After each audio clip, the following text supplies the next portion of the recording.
El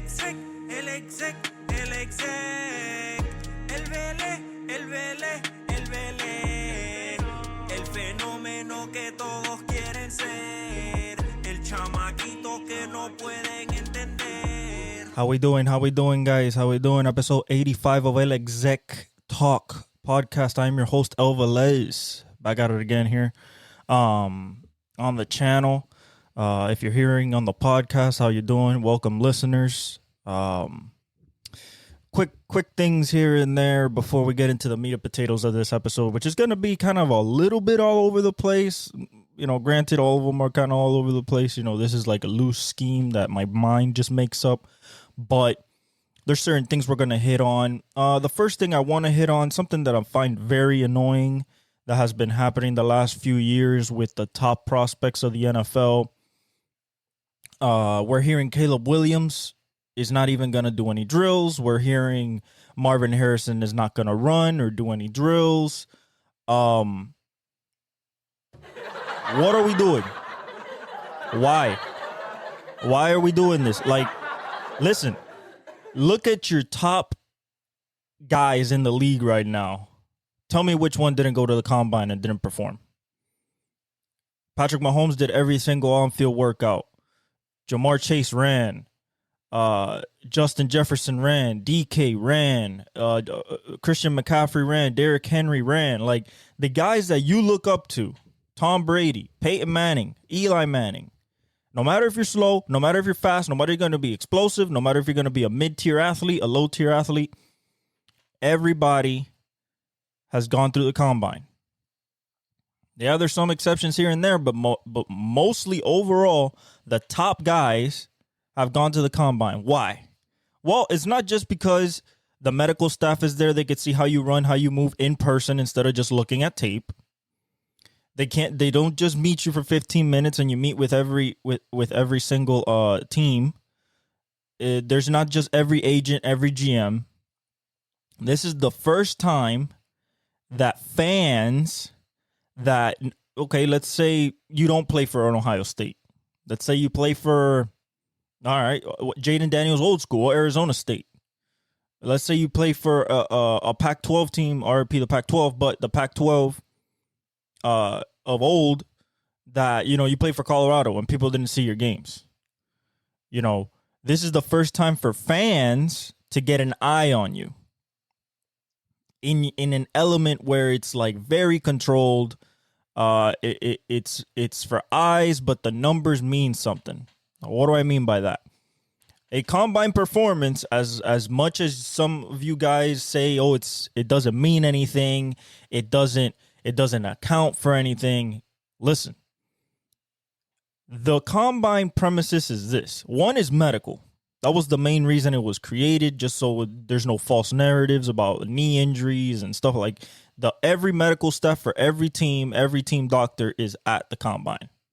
Okay, for people like Michael Penix and stuff like that, that's going to be very big because that make or break your draft stock. But at the same time, let's say we never saw a DK Metcalf run, jump, broad jump. Then he wouldn't have gone as high as he did. Oh, Velez, why do you say that? Well, plain and simple. Do you remember the reaction that everybody, including Rich Eisen on NFL Network, when he ran the 4.34 or 4.43? Do you remember everybody's reactions? Like, oh my God, a beast like that. Boom, immediately shot him up draft boards. Now, you still had to take the risk because he was coming off the neck surgery. But the freakishness that you saw on tape in a very limited capacity was there. So why, especially for the viewing public, are you going to take away the ability for fans that go to the combine, because it's open to fans, to go to the combine and not see the top two prospects for the last 2 years? The people that the two players that have been predicted number one and basically number two as the top prospects in this draft, Caleb Williams and Marvin Harrison. Why wouldn't we want to see them perform? They say they clock Marvin Harrison at 23 miles an hour. Well, let's see it on a 40. They say that Caleb Williams has insane arm talent, can throw from any position, anywhere. Well, it's against air. Can he do it with wide receivers that he's never thrown to before? Does he have that type of feel for the game? These are all things that people want to see. Okay? Honestly, their decision, that shows me right there, you don't believe in competition. You don't believe in every and single competition. You know, because you want to do your pro day. Well, guess what? Not everybody's going to be at your pro day. You know, you're going to be throwing to the guys that you threw in the season. How about you throw to a guy that maybe might be on your team next year? You know, in the case of Caleb Williams, he could have thrown to Rome Odunze. He could have thrown maybe to Malik. He could have thrown to Keon Coleman, and he might be on his team. But no. We got diva prospects that have NIL deals with $5 million in the bank account and saying, everything's on tape. I don't need to show nothing. I'm just going to go over there in a hoodie so that all the fans can see me not perform. If this takes viewership from the NFL, because the Combine draws in a lot of viewers for that reason, because people want to see these guys perform and test, if the viewership is down, it's because of those two not participating. And I'm seeing Jaden Daniels might not run the 40. Why not? Because Lamar didn't do it, because Kyler didn't do it. So we don't know their true speed, and you want to keep it a secret? We still need to see you throw. I understand maybe skipping out on the 40, especially if you're a quarterback. Okay, that's fine. But don't skip out on the throwing drills. You're throwing against air. You're not going to get hurt. You take your drop, boom, out route, slant, go route. Well, what is there to think about? Maybe show off the arm a little bit. No matter what you show at the Combine, most of it is going to help you. Because what a scout does, remember, coaches are not even going. Kyle Shanahan's not going. They're all sending their scout teams and GMs, because this is where deals get done. So the most important part about the Combine now is going to be all the free agency tags, all the free agency deals that are going to come down the pipeline in about 2 weeks when free agency opens. All those deals are going to get laid. The groundwork for all those deals in the draft and trades in the draft is going to be set this week. But when I look at the Combine, it seems to me like it's becoming a defensive player oriented and lineman oriented event. What do I mean by that? I feel like offensive players, wide receivers, and quarterbacks especially think that they can't add to their draft stock or show anything in the Combine that their tape doesn't already show. And, you know, it's their prerogative to think that way. But then for a defensive player, for a DB, for a linebacker, for a D-end, for an offensive lineman, the Combine really sells you as a scout on what you see on tape. The bench press. Oh, man, this man's hitting 225 for 26 reps. This guy's strong. The broad jump. This guy's explosive. You know, this guy has, so the broad jump, the vertical, and the 40 match up to an explosive athlete, to an A+. You know, a guy like Micah Parsons, a guy like DK, Jamar, you know, these freak athletes, Myles Garrett. That's where you see the freakiness. When you see a 40-inch vert, a 10.5 broad jump, and a 4.4 40. That's the prototype athletically. And then on tape, if he's a technician, if he really cares about his craft, if you're a wide receiver, how's your route stem? How's the top of your route? Do you have some shake to you? You know? Do you know how to use leverage? Do you know how to read coverage? You know how to adjust to a ball. How are your ball skills, your ball tracking skills? How are your hands? Are you a body catcher? Are you a hands catcher? How's your yak? All that is from the tape. Okay? The combine puts tape and matches it to the athlete. Okay? To what you got. For example, Darius Hayward-Bay killed the combine speed-wise. But what did tape say? Inconsistent hands. Well, the Raiders took him in the first round. What happened? Inconsistent hands. Blazer, but can't run a route, and inconsistent hands. If the tape sells you on that and the combine sells you on the speed, that's where, as a scout, this is where you make your money. As a GM, this is where you make your money. Can you discern between the guy that's just fast, like a Darius Hayward-Bay or a John Ross, and a guy that's fast but can run routes, which is what they say about Marvin Harrison, which is what they say about Malik Nabers, what they say about Jamar Chase, what they say about Justin Jefferson. Because they can take the top off a defense. You know, more Jamar, Tyreek, you know, those type of guys could take a, 4-3, 4-2 guys, Jalen Waddle, can take the top off a defense. But can you take a top off a defense but also run a dig route? Can you run an in cut? Can you shed your defender off a shake at the top of your route in an in cut, on an out cut? Can you run a wheel route, but based on where the corner is, do you know how to run that wheel route? Are you going to cut it short and then turn your shoulder? Or are you going to bend it? All that type of stuff you get to see on film, reassured at the combine. Why? Because you're running on air. You're running on air. So your break is going to be the best break that you get off the line. Because you're going to be able to set up your move whichever ear you want. They don't tell you, okay, you got to slant inside leverage. Well, some people are strong enough to get the inside. Some people are smart enough to rip on the outside and then cut back inside. But against air, what are you going to see? Footwork. Attention to detail. The craft. Where's your slant at? They tell you a 2-step slant. Okay? They tell you a 1-step slant, 3-step slant. Or do you know how to set up? Do you know, okay, I'm putting I'm going to start with my right foot forward.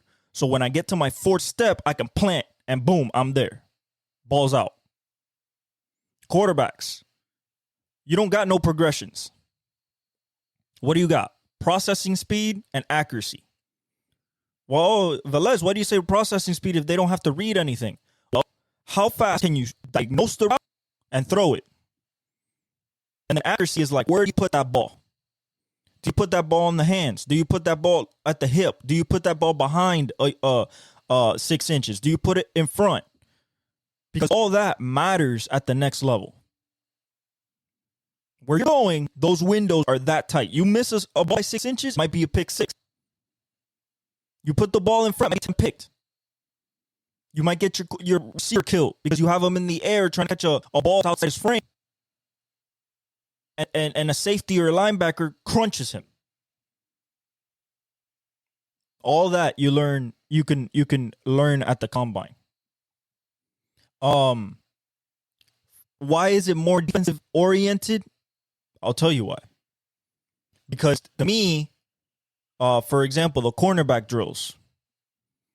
Why did Christian Gonzalez jump up draft boards last year, even though he was considered one of the top corners?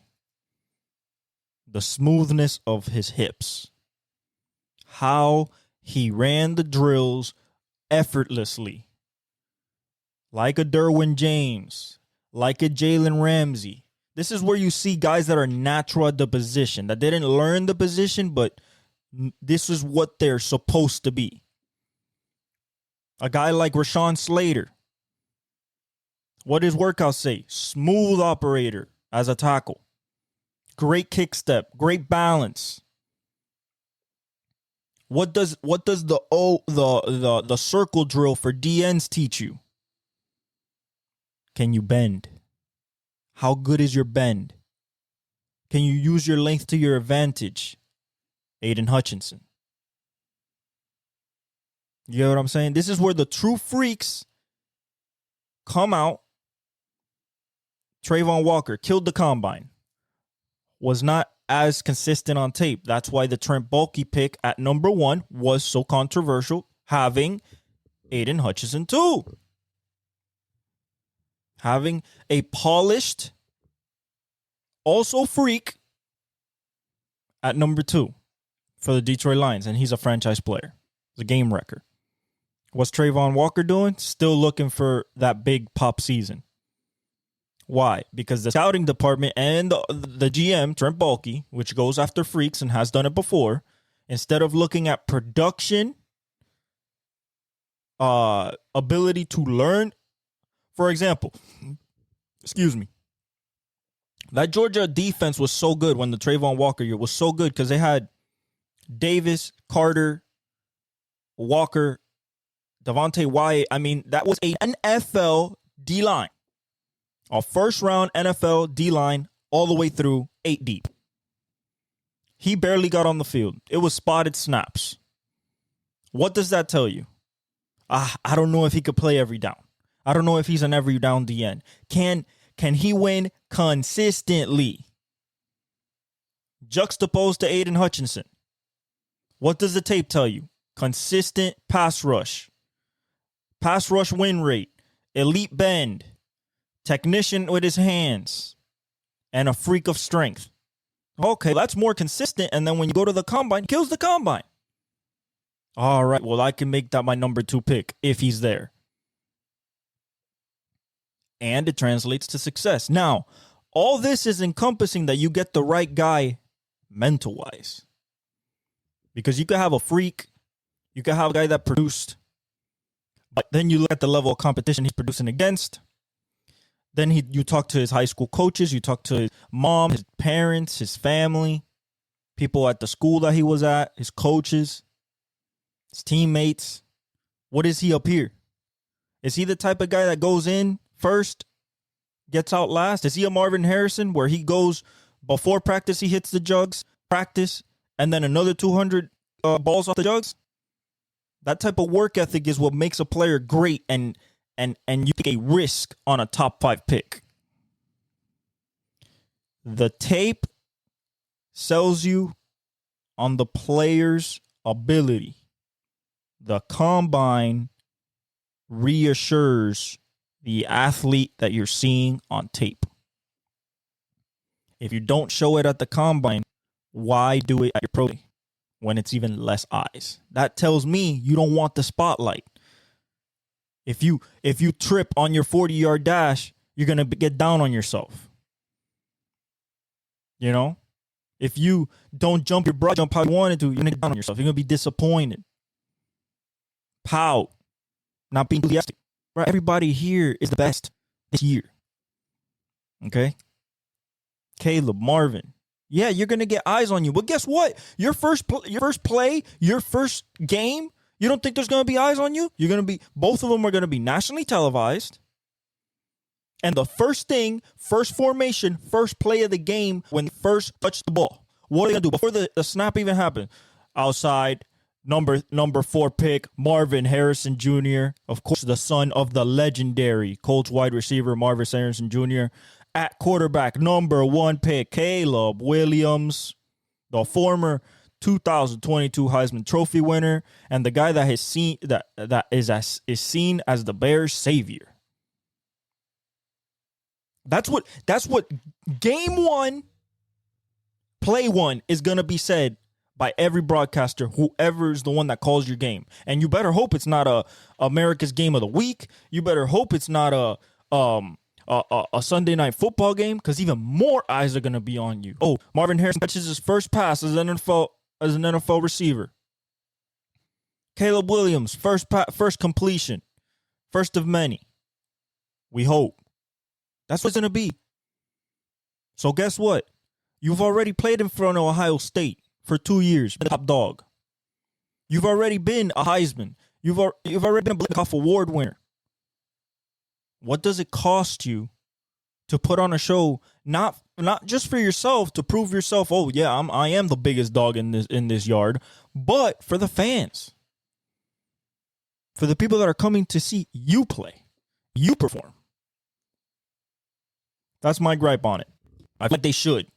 That's just me. I feel like they should be obligated to perform at least the drills.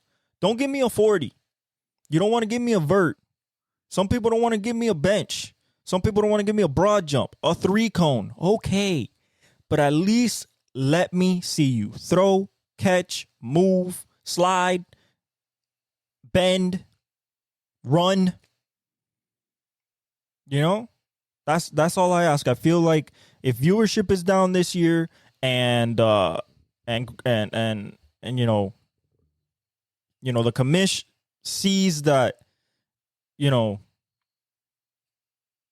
Goodell sees that his viewership is down, and it's partly because no Caleb Williams, no Marvin Harrison Jr., nobody did anything. Because one thing, you could keep the eyeballs on somebody if you don't run the 40. Because, Marvin Harrison Jr. is going to run the routes, though. They don't do the drills. Caleb Williams is going to throw. So you still keep the eyeball. But you take away them, and then a possibility that Jaden doesn't throw, and a possibility that Drake doesn't throw. And then it just keeps snowballing. You're going to get to the point where you're going to have 200 guys at the combine, and 50 of them are on the sideline with sweatpants. Because they're like, I'm gonna be a top draft pick. I don't really need to show nothing. It's all on tape. That's just my personal thing for it. Moving on. NASCAR, Atlanta. What a race. What a race. A race decided by 1,000th of a second or 3,000ths of a second. It's one of those. One of the closest NASCAR finishes of all time. 3 wide coming off of turn 4. Kyle Busch, Daniel Suarez, and I believe Blaney. And Blaney had the lead going into the last lap.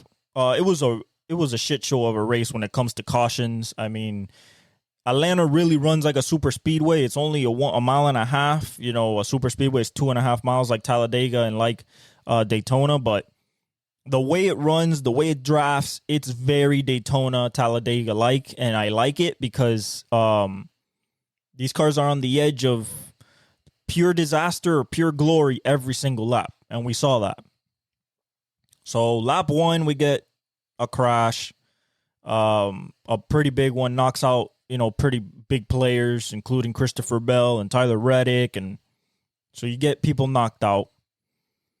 And, over the course of the race, a lot of people got knocked out and came back with damaged cars and everything, and they were still competing. Why? Because it's a drafting track. So you can still compete if your car still...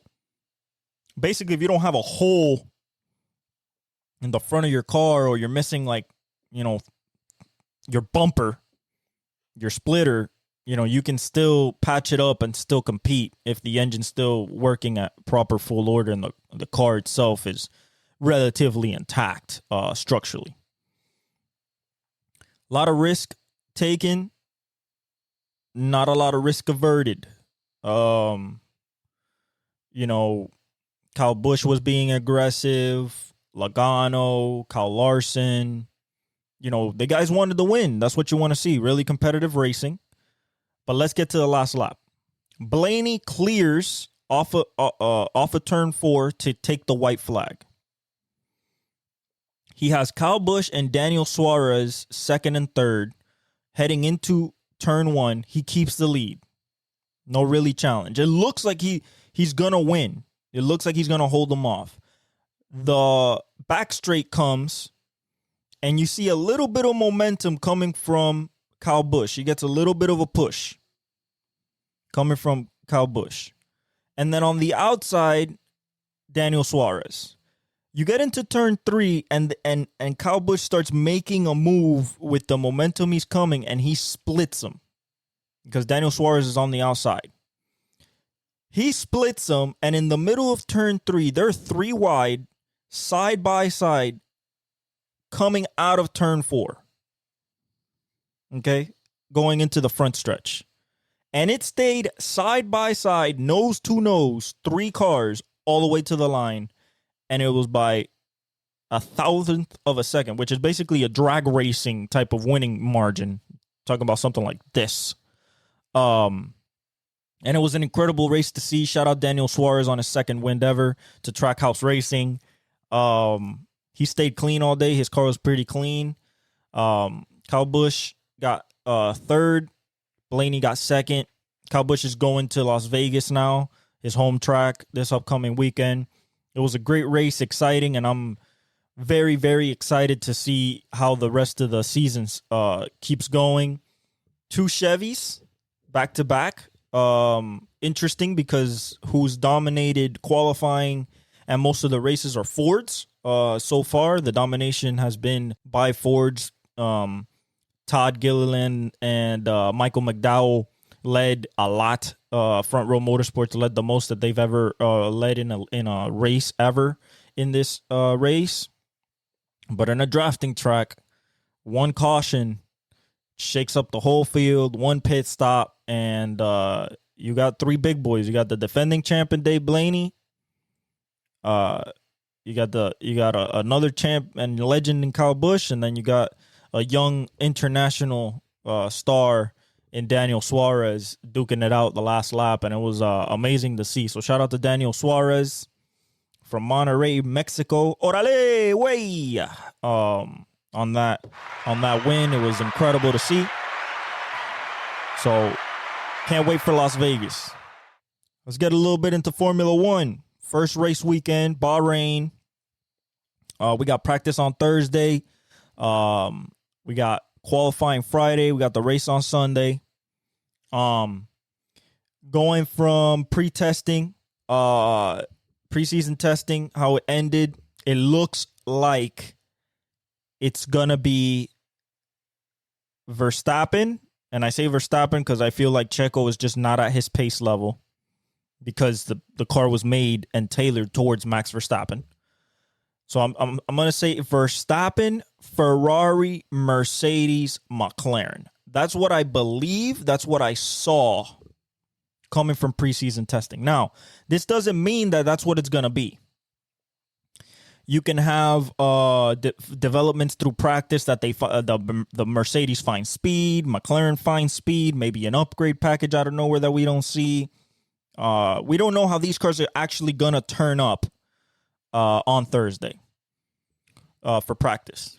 What we do know is that Verstappen has, at least at Bahrain, a significant buffer between him and Ferrari, which are the second right now as in pace. Why do I say that? Because last day of testing, last Friday, Leclerc puts in a 130.1, really fast time, or a 130.8, really fast time, but he was on the softest tire. Softest tire means the fastest because it's more grippy, but it lasts. It has more degradation faster. It degrades faster, so it doesn't last as long if you were using it for a race. So he's on a C5 tire. He runs a 130.8. Beautiful. Verstappen's on a C3 tire, a medium tire, so it lasts longer, but it's a slower tire. And he goes third fastest, and he's only 0.4 off. What does that tell me? That tells me that on even ground, let's say the Ferrari in Leclerc was on C3s, that means Verstappen will be number 1 over the Ferrari. Because if you can only squeeze out 0.4 by using the softest tire, while your biggest competitor is on not the second softest tire, which is the C4. No. He's on a C3 tire, a medium, and he's only 0.4 off. That means that on the same tire, regardless if it's a C5, the softest, he's faster than you. And if it's a C3, he's way faster than you. That's the dichotomy we're going to see on Thursday and Friday in practice and in qualifying, see what the real raw pace of these cars are.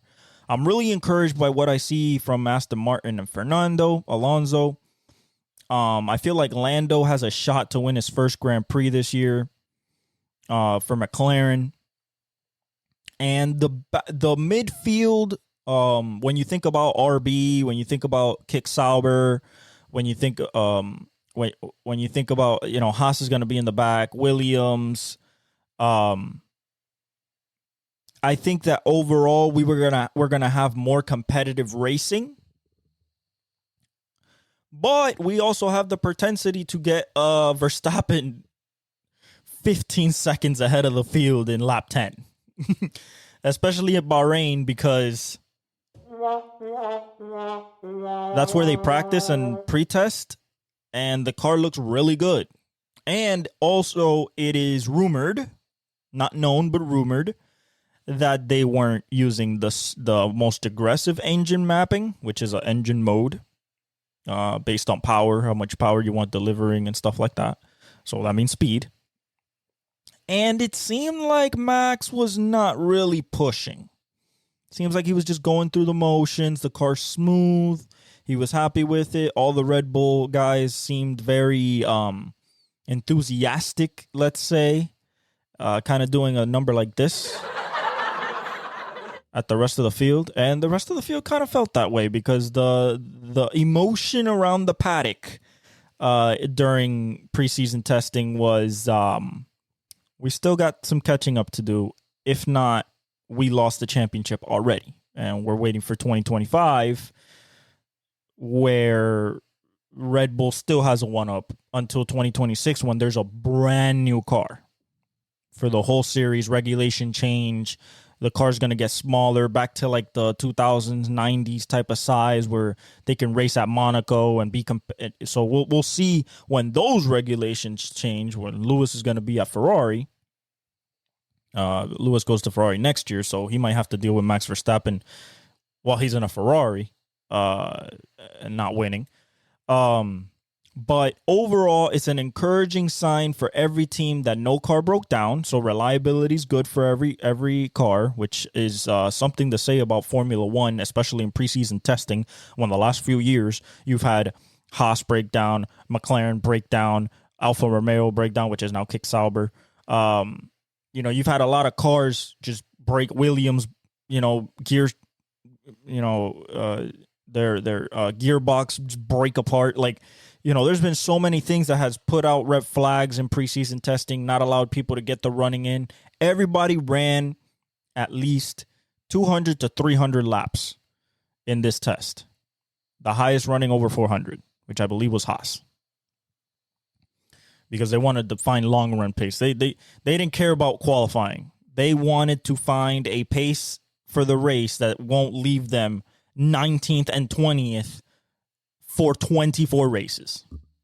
All right, they're trying to improve, especially with tire degradation, which is what they suffered for so much last year. Their tires didn't last nearly as much as everybody else, and they were in the pit stops more than anybody.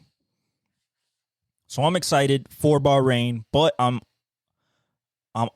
cautious, pessimistically cautious, because I'm a Lewis Hamilton fan and a Mercedes fan and a competition fan, that we might see Verstappen dominate, let's say, not just this race, but until upgrades come for each car and really see what we got cooking, race 5, race 6, race 7, or a different configuration of races, whether it's a speed track, a high corner track, a slow corner track.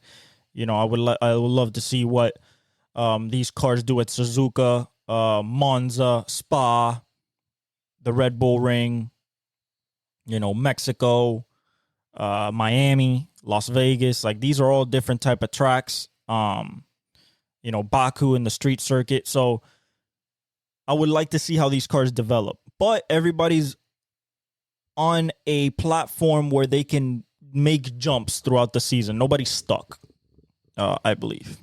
So excited for the Formula One season. Let's get to a little bit about free agency. Let's get a little bit about franchise tags. First big franchise tag we got was T. Higgins. He's going to get tagged by the Bengals. We kind of saw this coming because we didn't think that they would get a deal done before they applied the tag. So my estimation is that they are going to try to make a deal for him. If they don't get a deal, then he plays on the tag, which is, I think, like $16 million or something, maybe closer to $20 million for a wide receiver. But in order to keep Joe Burrow happy, because if you're tagging T. Higgins, Tyler Boyd will immediately become a free agent.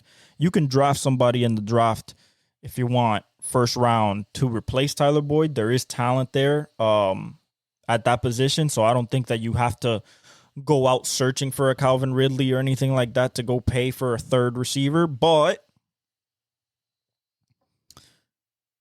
I think that they're going to pay him. I think that they want to keep T. I think T wants to stay there. I think he loves Joe Burrow as a quarterback. And the amount of threat level that their offense has with him and Jamar Chase on either side, Jamar being able to move to the Z, be the guy that's motioning everywhere. Even though T. Higgins can be a number one, it just adds a dimension to that offense where it's pretty impossible and not smart to double either of them. You kind of want to, get them off, try to reroute them off the line, although they're two very strong receivers. You want to maybe, get your pass rush to get to Joe Burrow, so you mess up the timing. But then again, Joe Burrow can use his legs and extend the play, and those guys are really good at ad-libbing. It just gives you a dimension that it's a Super Bowl winning dimension. Let me put it that way. It's a dimension where any defense that faces that team, whether on NFC or the AFC, you're gonna have a tough time because you're not gonna put your number one corner and then your, let's say, third best coverage defender to bracket Jamar Chase and then leave your number two corner on another number one receiver in the league and a guy that can get 13, 14, 1,500 yards. Especially being damn near almost 6'5" and 215, 220. Jumping out the gym. Strong hands. Smart. Explosive. So I think that they're going to keep T. Higgins.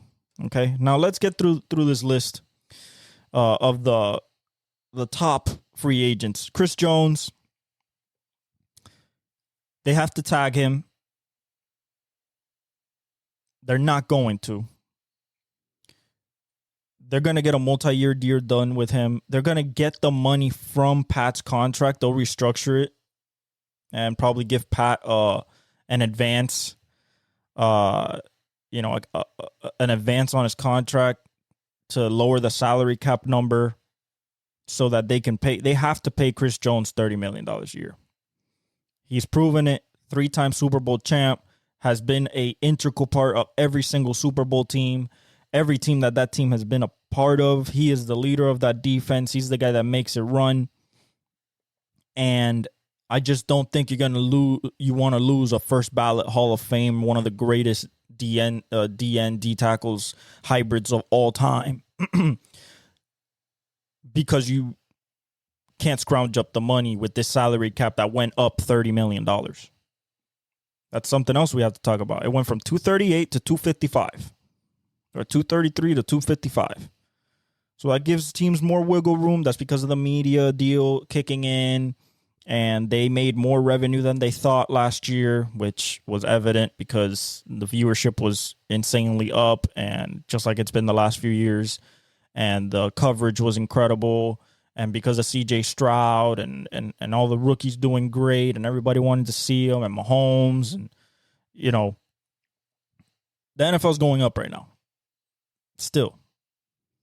So Chris Jones, I expect a 3 to 4 year deal valued somewhere around $30 million a year, Aaron Donald type of number, because that's what he deserves. Now, that's going to put him in a tight spot with Snead, but, we'll get to that if they franchise tag him. If not, then they're going to be in a really tough spot. Another guy up for the franchise tag that could get a deal is Josh Allen for the Jaguars. Very productive. Kind of the leader on that defense if we're talking about high draft pick a couple of years back. He posted 17 and a half sacks in 2023. So he tied for second in the NFL. So the production's there. You have a decision to make. Are you tagging him? Or is he your foundational defensive piece? To me, for them, he's their foundational defensive piece. I give him the contract. Now, what does that look like? I don't think he gets TJ Watt money. I don't think he gets Nick Bosa money. I could see maybe, Matthew Judon, back when he was like at his prime, Chandler Jones, maybe a Hassan Reddick. I think that type of contract is more like upper to mid tier. Upper mid tier is my thinking of what his contract would be, but I think it would be a mistake for the Jaguars to let him walk in free agency and not get a deal done with him. Kirk Cousins. Some people said the best fit is Atlanta. Some people say the best fit is the Steelers, Broncos. Listen, I think the Vikings are going quarterback in the draft anyway, just because they see the writing on the wall. Talk about the first pick, their first round pick. Whether that's J.J. McCarthy, Bo Nix, Michael Penix, that's what's going to be there. Drake May not going to be there. Jaden Daniels or Caleb is going to be there. But I can see them being hesitant on signing Kirk again, another 1-year deal. I imagine that's what he would want because he's negotiated all his deals by himself. Because it's coming off an Achilles injury. We're going to talk about Aaron Rodgers as well when we get especially into the draft and everything about what the Jets should do and stuff like that. Like I said, my mock draft doesn't come out till after the combine, even though these guys aren't running. But I still want to see mostly everybody and see everybody broken down.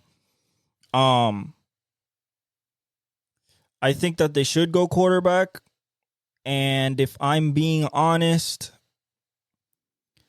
the first thing they have to do is pay Justin Jefferson. There's been rumors that they might trade him. I'm like, what? What do you mean trade him? No. You pay him. I mean, he played himself into a top-tier wide receiver, a highest paid wide receiver contract. Unfortunately, that's how he played himself. That's what he played himself into. The guy leads the history of the league in his first 3 years receiving by a wide margin. So he was so game-changing out of his rookie year that he played himself into a NFL record wide receiver contract, like a Tyreek Hill. Now that's going to hinder the Vikings a lot in the fact that that's going to dry up a lot of the funds for signing Kirk Cousins back. And JJ has said that he wants Kirk Cousins as his quarterback. So that's a little tough. This is where the NFL is a business and the players don't always get what they want. You get your contract, but you don't get the player that you want alongside you to play out that contract.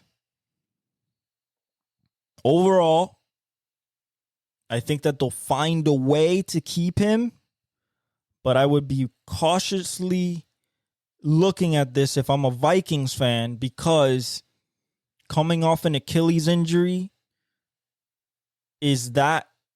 are you sold enough that he's going to be the same guy he was last year before the injury, which was he was playing the best ball of his life? Or are you afraid that that Achilles injury is going to slow him down? Because he wasn't overly mobile as it is already. So it's his arm, but he needs to move a little bit in the pocket. So I think they're going quarterback regardless. Justin Matabike. I'm the Ravens, right?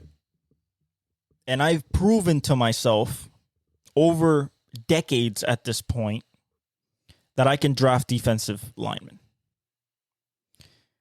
Matthew Judon. I mean, the list goes on and on. Marshall Yanda, you know. But do I let go of the guy that has clearly shown as a young player that, yeah, this dude can play? Now, there wasn't a standout performance by anybody in their defense. You know, he had 13 sacks. Yeah, 13 sacks, that's good. That's not Nick Bosa. Not TJ Watt. It's not Myles Garrett. Josh Allen this past year. Prime Von Miller. Prime Aaron Donald. But 13 sacks for the defense that led the league in sacks. But that doesn't say franchise the end to me. And in a draft class where you have Dallas Turner and Jared Verse and Chop Robinson, Latu, Trice, Devondre Sweat, I feel like you could let him go and help yourself, because OBJ is a free agent.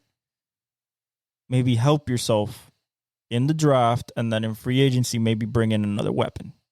Or in the second round, you draft a weapon. Because wide receivers deep. Wide receivers deep. You give Troy Franklin, Adonai Mitchell, Leggett from South Carolina, Tez Walker from North Carolina. Like, there is people, you know, Jalen Polk from Washington. There's people to put alongside Zay and Rashad if you don't want to sign OBJ again. The big one for Dolphins, Christian Wilkins.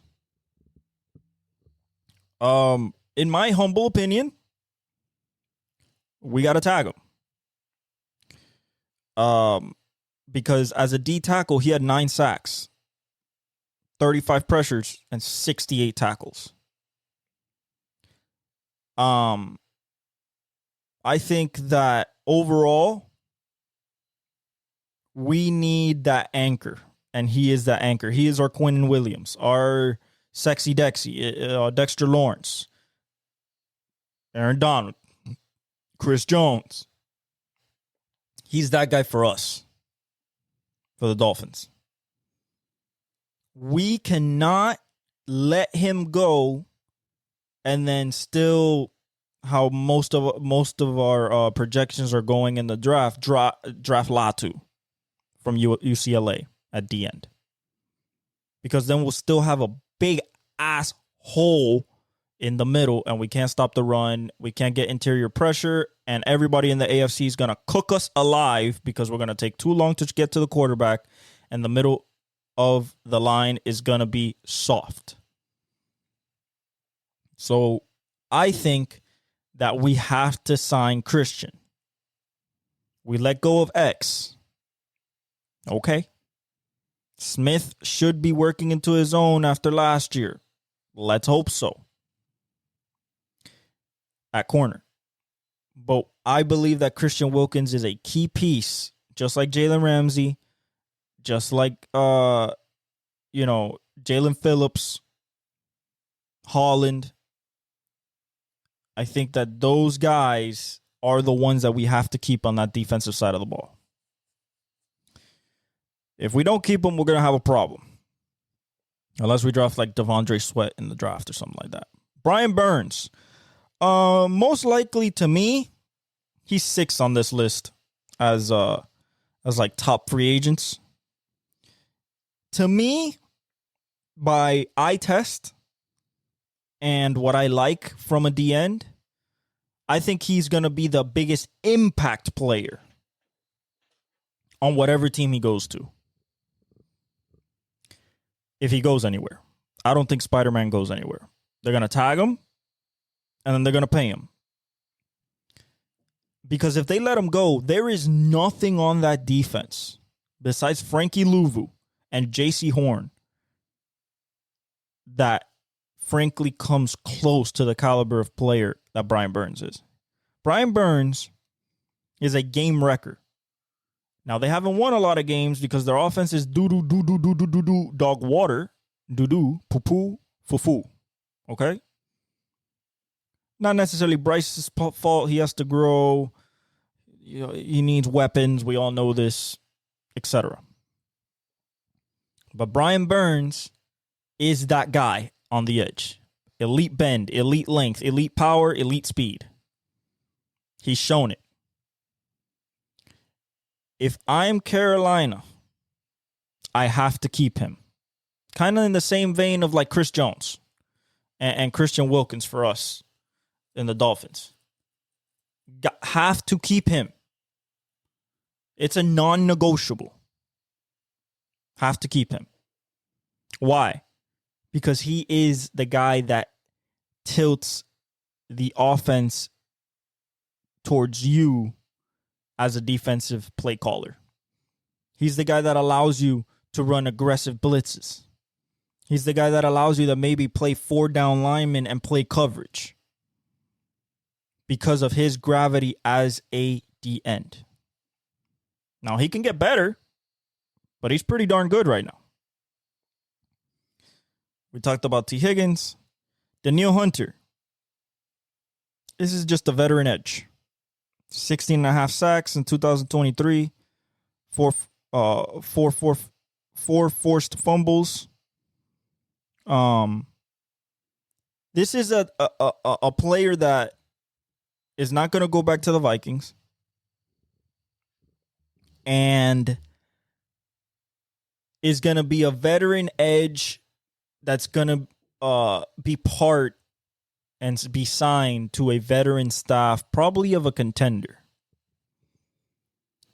The Rams, they're young. Byron Young is their stud with an AD in the middle, but he's getting a little bit older.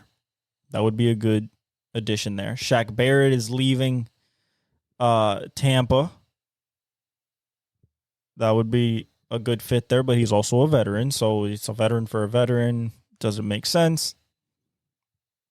I look at a team like the Colts. You know, they just got DeForest Buckner there. Maybe get another guy on the other side. Of course, you could look at the Bills with Von Miller's decline. What's going to happen there? You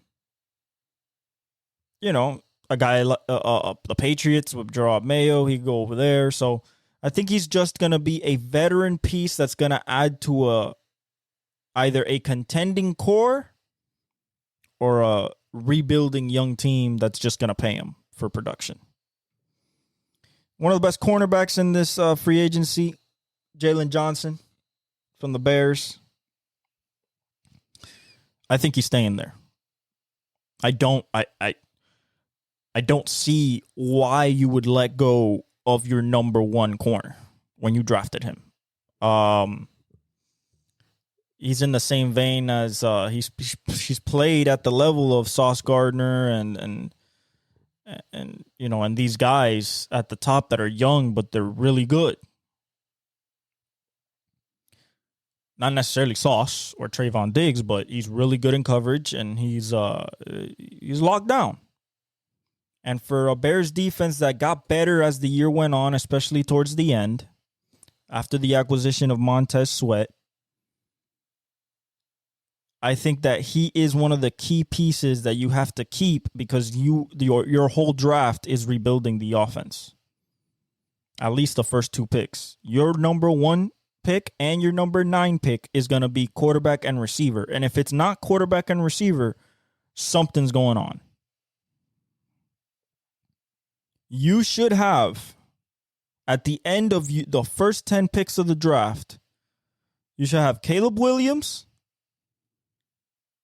And depending on how the board goes or if there's trades, it should be Rome Odunze at 9. It should be. Unless, you like Brian Thomas Jr., then again, will he do everything at the Combine? We hope. He is a freak. Keon Coleman out of FSU will their athleticism or speed show and go above and beyond what Rome Odunze has shown you on tape and what we're going to see at the Combine. For example, Malik is not going to be there. Malik will either go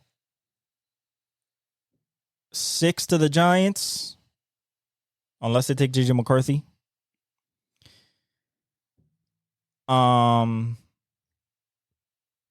There's teams up there that could take him, but I think that you should have Odunze, the third rated receiver in the draft, right there at 9. And he's a number 1. So you have DJ Moore, Rome Odunze, and Darnell Mooney, and Cole Kmet. That's pretty good. Now, if you don't want to go the wide receiver route, but you still want to go weapon, a guy that people are not talking about enough, because he's been at, won 2 national championships at Georgia, and he was a little hurt this year and banged up, is Brock Bowers. He's still a top 5 pass catcher in this draft class. Regardless, that is Kelsey. Athletic, hands, route running, blocking. That's Travis Kelsey, George Kittle. That's what you're looking at with him. So if I'm the Chicago Bears and I'm looking at Rome Odunze or Brock Bowers, I feel pretty good. So you have a contingency plan if Rome Odunze goes first or Brock Bowers goes first. Now, personally, I'll take a Rome Odunze because I believe that wide receiver, especially if you have 2 number 1s, I take the example of Vikings, Seattle, and the Bengals. And if, you guys don't, even San Francisco to an extent as well. And if you and the Dolphins, if you guys don't know what I'm talking about, is number 1 and a number 1, Jamar T. DK Tyler, DK JSN. They both could be 1s. Brandon Ayuk Debo.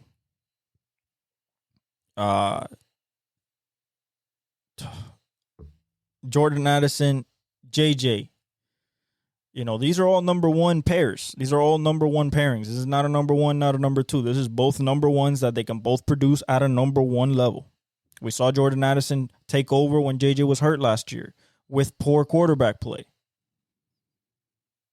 So if I'm the Bears and I'm in the NFC, I just took my number 1 quarterback. I'm gonna want to surround him with someone that either it's a safety blanket of all safety blankets, which is Brock Bowers, or is a guy that in the red zone, very few people are going to be able to cover, and has a very large catch radius, very good hands, adjusts well in the ball in the air, and is a dog and shows up in the big moments. Next to a guy like DJ Moore, which is my yak guy. Catch a slant, break a tackle, gone. In cut, break an arm tackle, gone. Jet sweep. Darnell Mooney as well, but you get what I'm saying. The Debo type. So I'm keeping Jalen Johnson. Antoine Winfield Jr. You keep him. Tampa Bay, you keep him. Got to. He is one of the best safeties in the league. One of the best young safeties in the league. He's a leader of that defense. Him, Devin White, Levante David. Those are the leaders of that defense. All pro. Plays big in big moments. Is not scared of the big moment. Won a Super Bowl in his rookie year with Tom Brady as his quarterback. So I think that you should tag him and pay him. Now, you can't tag him and he just plays on the tag, but you're going to have to pay him next year. And, 15 sacks, 11 forced fumbles, 7 interceptions.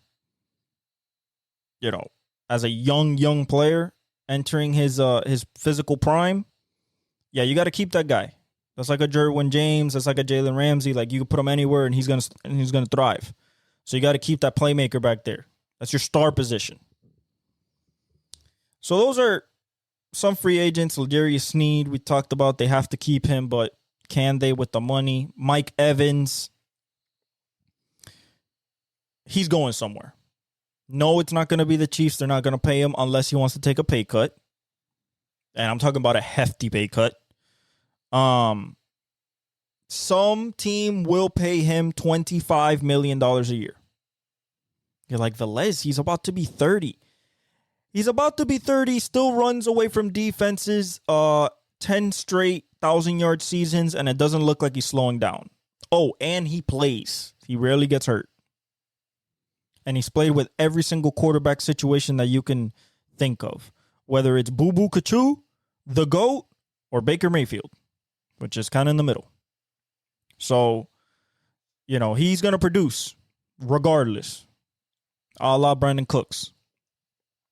You know, then Baker's going to stay with Tampa, guys. There's no if, ands, or buts about Baker, where Baker's going. Baker's going to stay in Tampa. He loves it there. They love him. I think they're going to find a way to give him a Geno Smith type of contract, Kirk Cousins-ish type of contract, although it's not going to be 1 year. It might be a 2-year, you know. Other than that, you got people like Robert Hunt for us. I think that we should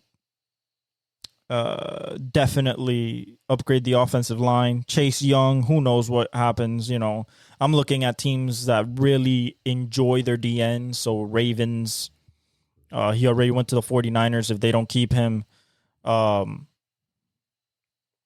know, it's kind of going to be a prove it deal, because even when he went to the 49ers, he didn't show an impact until, you know, he made an impact in the Super Bowl. But, you know, I think he's moving on. And we might find him at a defensive-oriented place. At the place that a place that most people don't think would be not a good fit, but I just haven't heard it. And I just think that him and Will Anderson would be such a good pairing, is in Houston. Now, granted, they have to figure out the money and the years and stuff like that, but him and Will Anderson, I feel like, would be a good pairing. Young, both on kind of the same timeline. And I feel with a guy that's just flourishing in Will Anderson coming into his second year, I think that having a Chase Young freak type that is also a technician but hasn't been able to show it on a consistent basis, I feel like with D'Amico Ryans, which made Nick Bosa Defensive Player of the Year, you know, Armstead look like a beast, you know, Omenihu, you know, I think that I think that a D'Amico Ryans system would help Chase Young, and it'd be a good addition.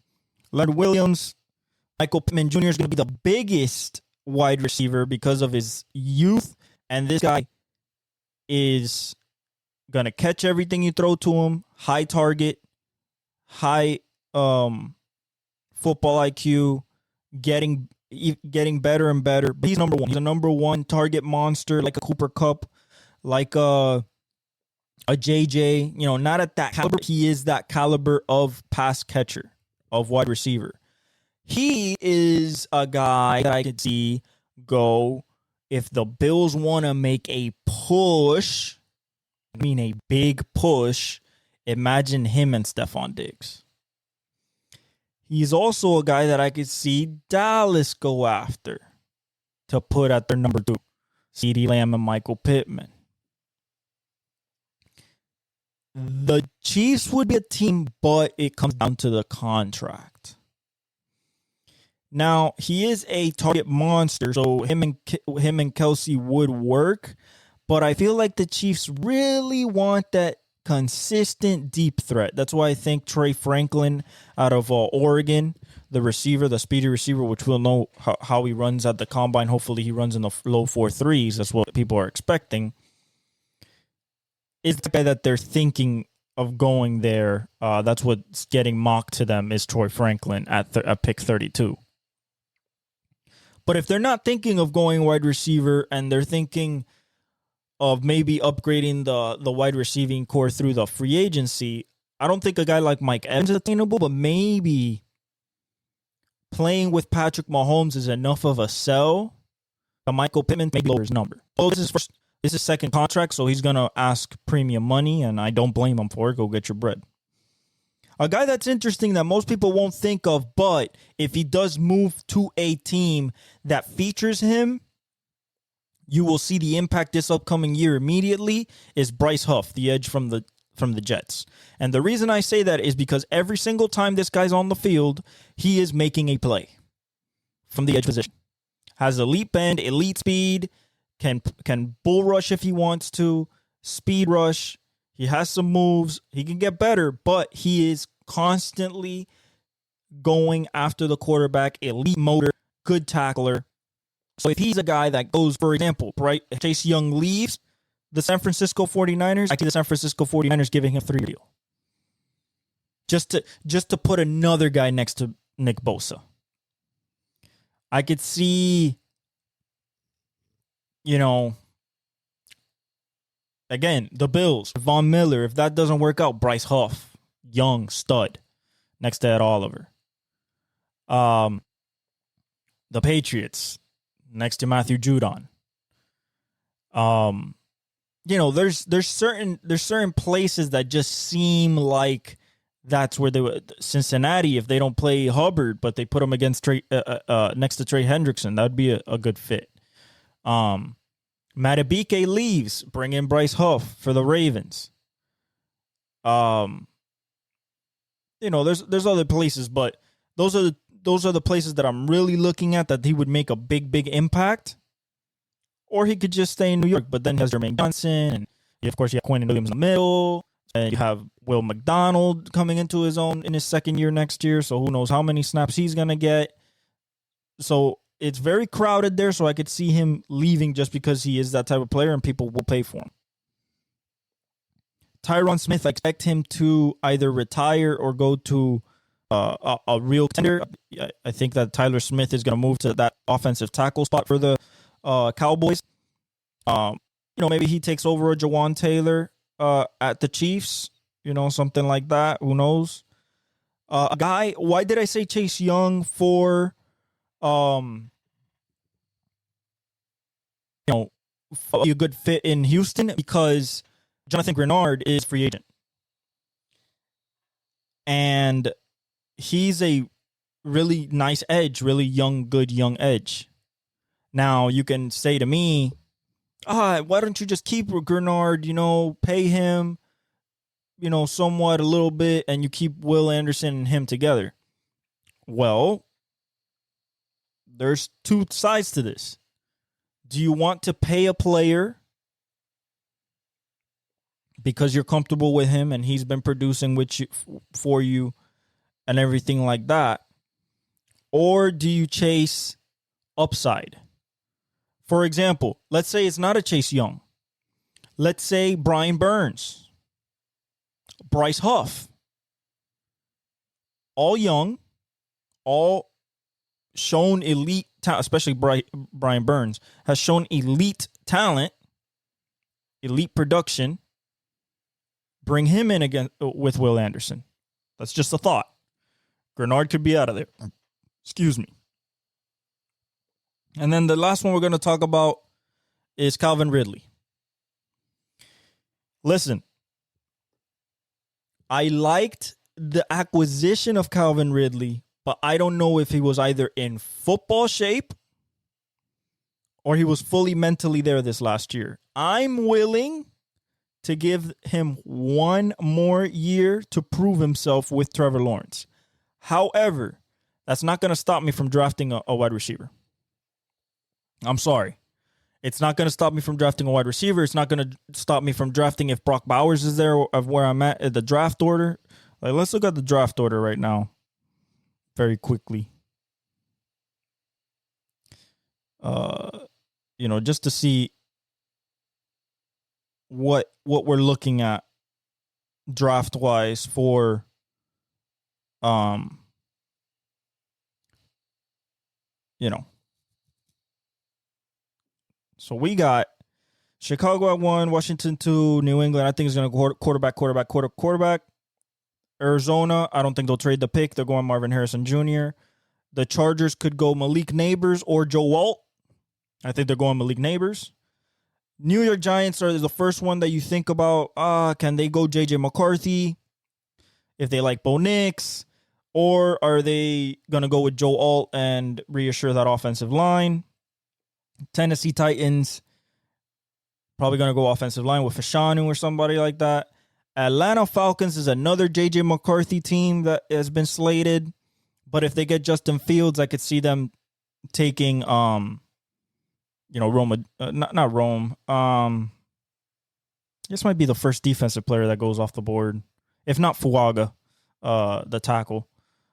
Chicago Bears, then you have a Dunze there, which I would believe you would take. 10, you got the Jets.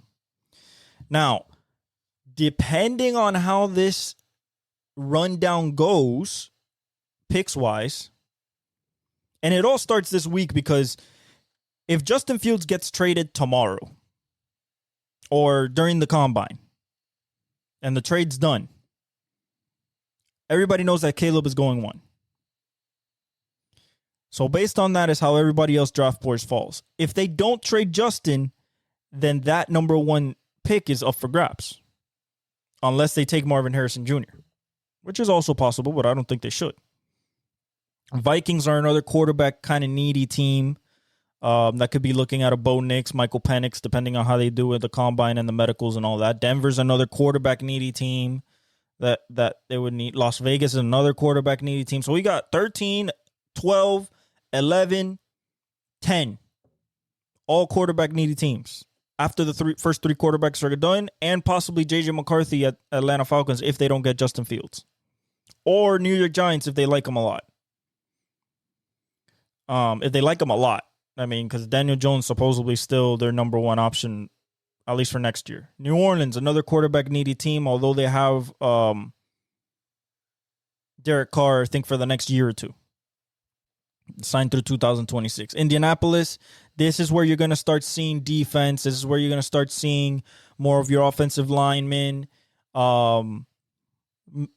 Receiver-wise, if they lose Michael Pittman, then I could see them taking a Keon Coleman. If he's there, a Brock Bowers, if he's there, that would be a very good addition to Anthony Richardson. So that'd be very interesting. Seahawks, I think, are going to go.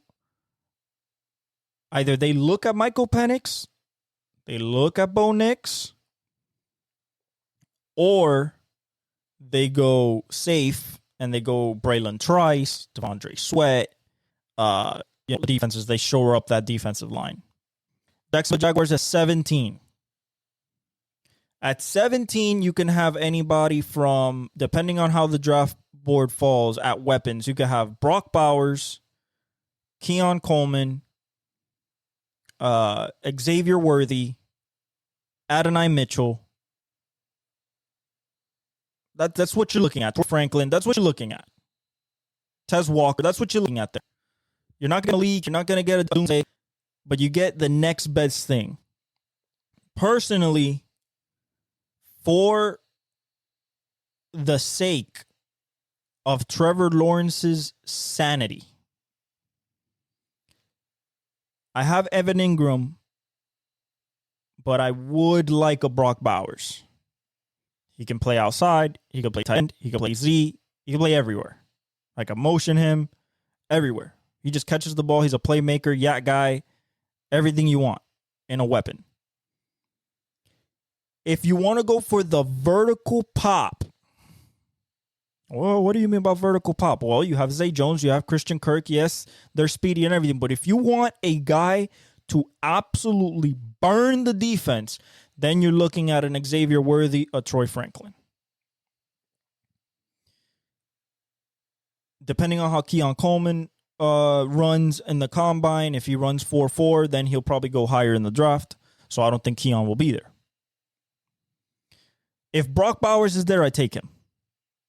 Personally, I just feel like that is a great value for the type of player he is. Like, there is no, if Brock Bowers is there, I run the card in.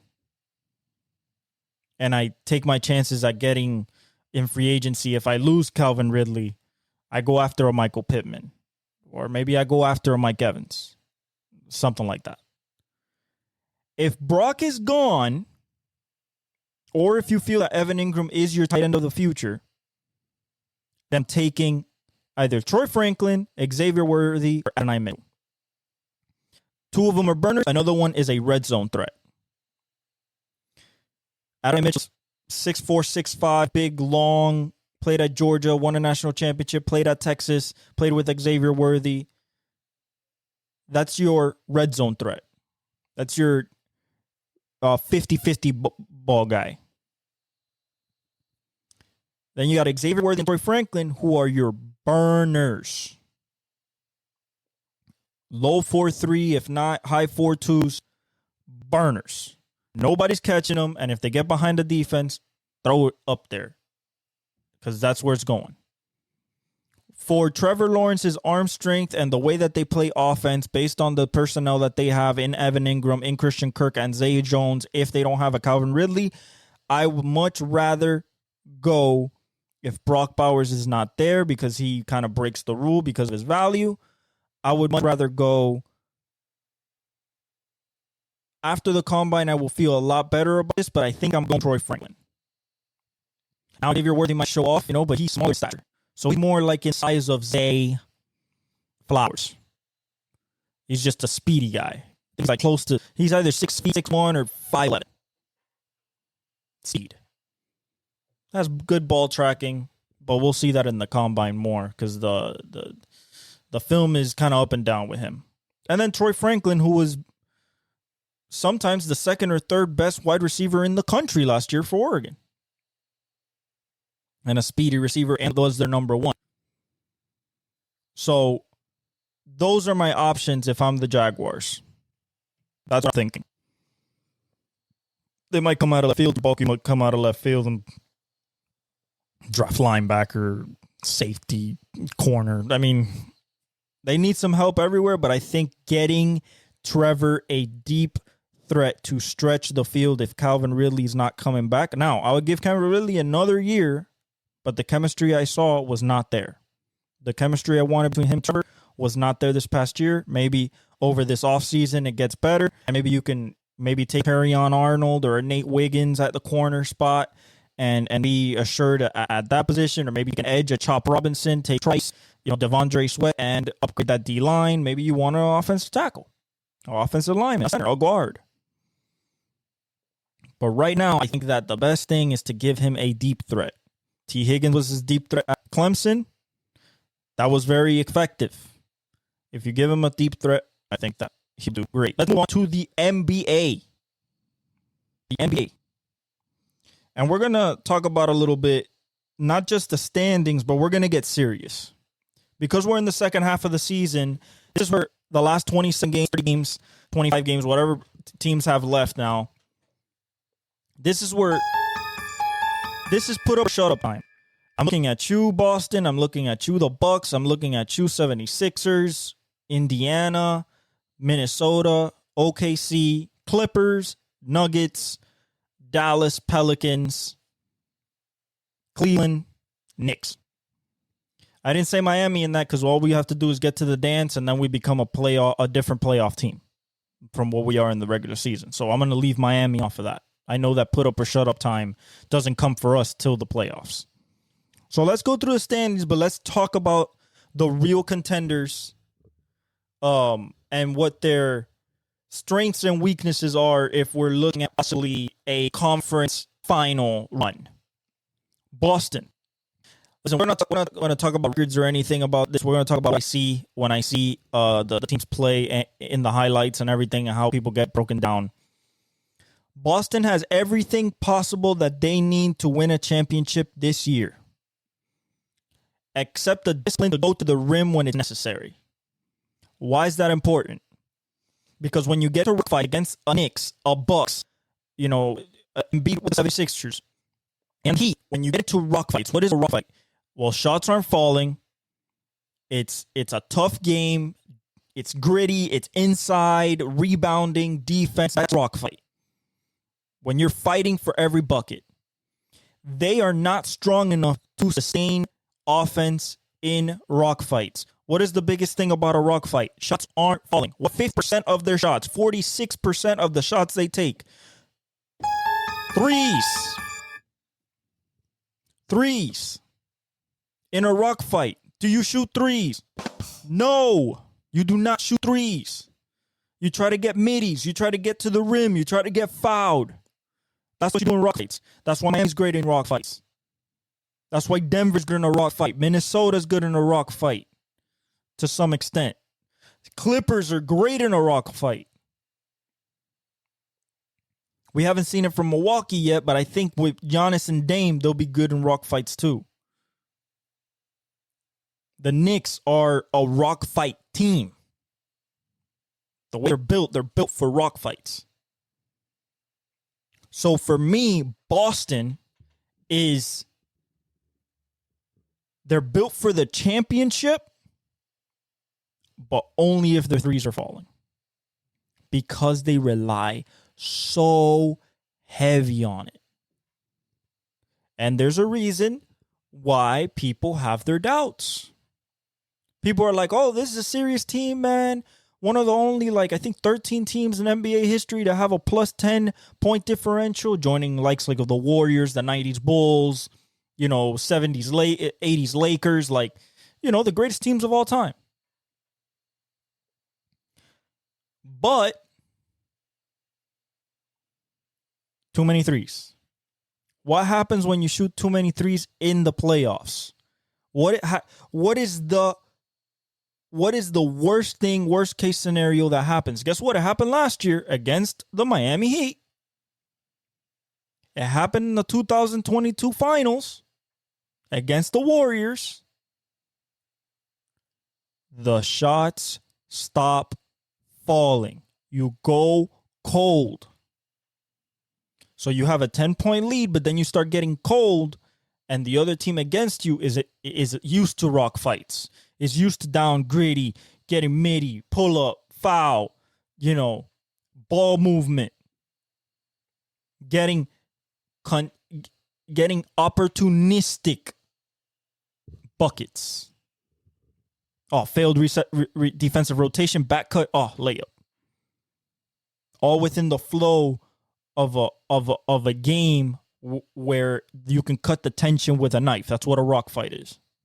It's the best type of game, honestly. I love offensive explosions and everybody scoring and everything, but a rock fight is where you truly see what your playoff potential is. And every time I see Boston in a rock fight, usually they lose.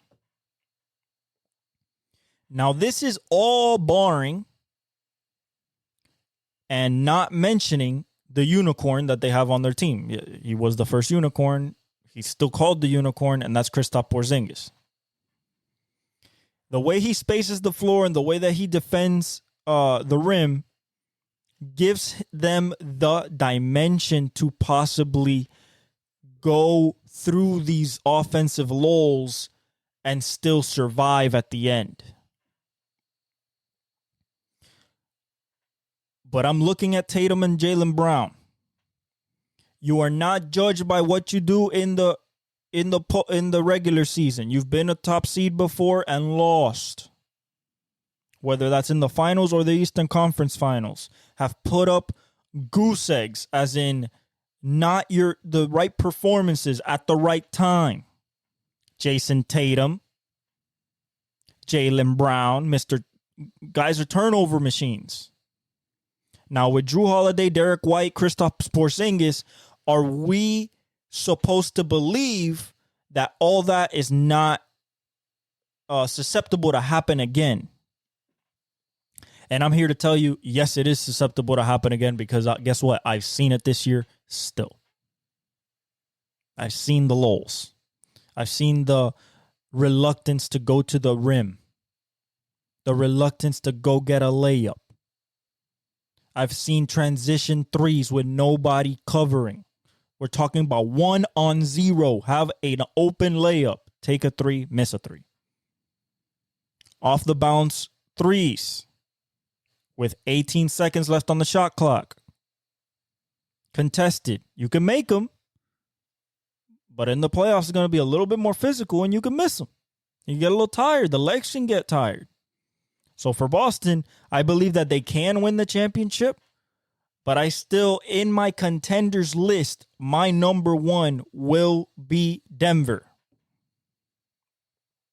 Denver has everything that they need. They brought everybody back except Bruce Brown, and they've kind of, moved on from that.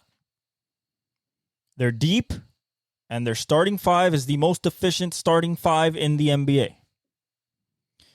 Jokic and Murray two-man game is still unguardable, unstoppable, and borderline insane. And in the playoffs, they just take it up another notch. I don't see Denver. The only team that I can see them stumbling in is the Clippers in the Western Conference Finals, maybe the second round. But I think that they have enough to surpass that hurdle. Overall, Denver, to me, is the number one team in basketball because they've shown it that they can do it. So until we get to the playoffs, I don't care about their seeds. It's a little more, they're a game and a half back of the number one seed, third seed in the West. They're chilling.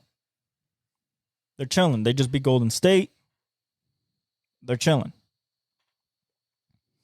My next contender, I would have to say, is the Clippers. And the reason why is because at this point, barring any freak injury, they look like the deepest team in the NBA to me. Oh, but the Boston Celtics. I'm talking about deep. I'm talking about 7 deep, 8 deep, with 4 or 5 guys that could give you 20 and 3 guys that could give you 40, 50 in any game series. Kawhi, PG, Harden. Zubac in the middle being a great rim protector and help defender.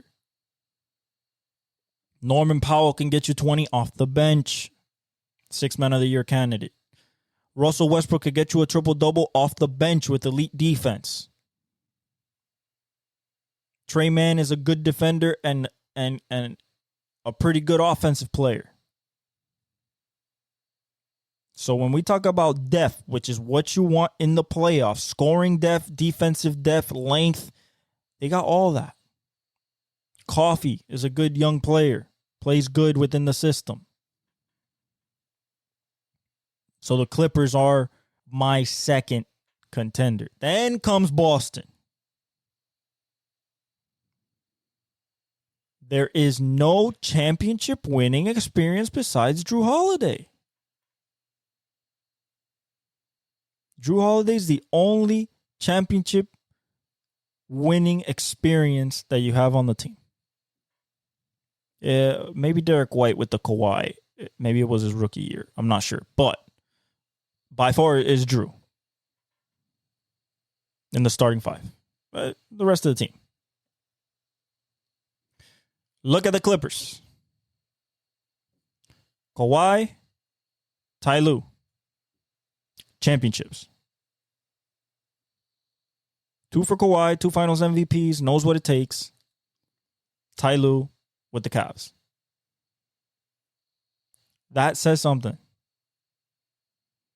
That tells me that push comes to shove. Oh, and in rock fights, Kawhi is the best player to have if you're in a rock fight. Guy plays like Jordan in rock fights. A la Game 6 against that whole series against the Golden State when KD was hurt and everything like that. But it was a rock fight. There was a couple blowouts, but like the Game 6 where they closed it out was a rock fight. It ended, I think it was a 5-point lead, 3-point lead to finish the game. So In a rock fight, I got Kawhi over Jason Tatum, Jaylen Brown. That's just me. Then you got Boston. Then it gets murky. It's like, Velez, it gets murky. What about Minnesota? What about OKC? What about the Knicks? Cleveland? What about Milwaukee? All good answers. When I look at it as a whole, Milwaukee. Velez, but their offense is kind of sputtering. Their defense gotten better since Doc Rivers, but they're kind of, you know why? Because that whole team knows what it is to win a championship. Doc Rivers, championship winning coach. I know that you don't want to give him the credit because he had Paul Pierce and KG and Ray Allen, and Rondo. I get it. Still won a championship. Giannis, Finals MVP. Knows what it takes. Chris Middleton, champion. Brook Lopez, champion. Bobby Portis, champion. That experience matters. Big playoff moments. Dame has sent people home on one shot. Giannis has won a series by himself in a game 6. These guys knows what it takes. Now, Chris Middleton's going to be a question because of his injury, and is he going to be healthy enough to play? Understandable. But when I think about, again, a rock fight, shots aren't falling. You need a bucket. I trust Giannis to go get me a layup. I trust Dame to go get me a high percentage shot. And if it's not a high percentage shot, he's one of the best tough shot makers in the NBA history. Just like Steph. So that's why they're my number 4. I got Denver, Clippers, Boston, Milwaukee. That's my top 4. What's my 5? Very simple. I'm going to take the best defense in the NBA. I'm going to take the Minnesota Timberwolves. And that's slightly over the Knicks. You're like, Velez, the Knicks? Yeah, if they're healthy. OG Anunoby, Julius Randle, Jalen Brunson, Josh Hart, Dante DiVincenzo, Mitchell Robinson, depth, length, defensive presence, size. They got all that. Front line. So the Knicks are my 6. Minnesota's 5. Why is Minnesota 5? 1, they have 2 years of playoff experience, although they're first round exits. And 2, they got Anthony Edwards. Now, is the defense going to translate to the playoffs? I believe so, because if the one thing that can translate from regular season to the playoffs is your defense.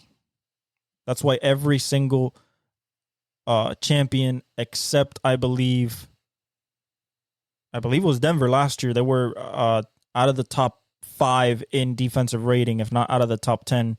They're one of the only champions ever to be out of that category and still win the championship. Everybody else has a top 5 or top 10 defensive rating. They're number 1.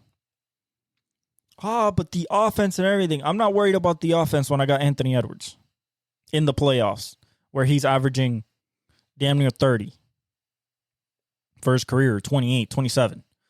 From his season average of 26. I think he's going to take another bump up this year. He might average 33 in the series. 30 on good efficiency, better efficiency than last year. So that's why Minnesota's my number 5 of contenders.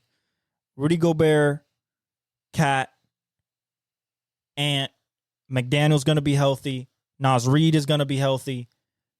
A healthy Timberwolves team means that defense is still going to be lethal.